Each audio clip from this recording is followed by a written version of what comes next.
ఒంటరిగా ఏడవటం బాధగా లేదు, కానీ కొందరి ముందు నవ్వుతున్నట్లు నటించడమే చాలా బాధగా ఉంది. మనిషి గొప్పతనం సాయం చేయటంలో కంటే పొందిన సాయాన్ని జీవితాంతం గుర్తుపెట్టుకోవడంలోనే ఉంటుంది.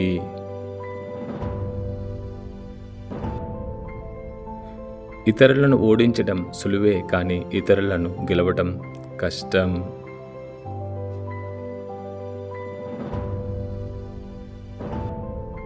కొందరు మౌనంగా ఉన్నారంటే వాళ్లకు సమాధానం తెలియక కాదు, అర్థం చేసుకొని వారితో వాదించడం ఎందుకని.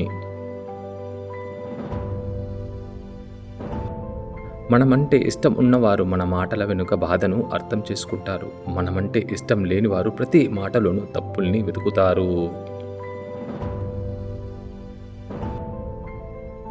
మనసు నిండా కుళ్ళు పెట్టుకొని మంచిగా పైకి మాటలతో నటించడం బాగా అలవాటైపోయింది ఈ రోజుల్లో మనుషులకి.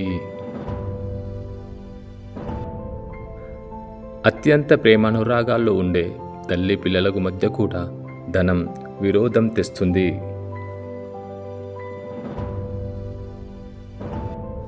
బంధం అంటే మాట్లాడితే సంతోషం, కోప్పడితే భయం కలగాలి, కష్టం చెప్తే రిలాక్స్ అవ్వాలి, తప్పు చేస్తుంటే కసిరి మరీ సరిచేయాలి. కొసరి అన్నం పెట్టే వాళ్ళని, కసిరి మంచి చెప్పే వాళ్ళని జీవితంలో ఎప్పుడు వదులుకోకు. అలాంటి వారు మన జీవితం నుండి ఒక్కసారి వెళ్ళిపోయారంటే మళ్ళీ ఎంత వెతికినా దొరకరు. నిజానికి వాళ్ళే నిజమైన మిత్రులు. అర్థం చేసుకునే మనసు, క్షమించే గుణం, అందించే స్నేహం, ఓదార్చే గుణం, ఇవి మన జీవితానికి నిజమైన ఆస్తులు.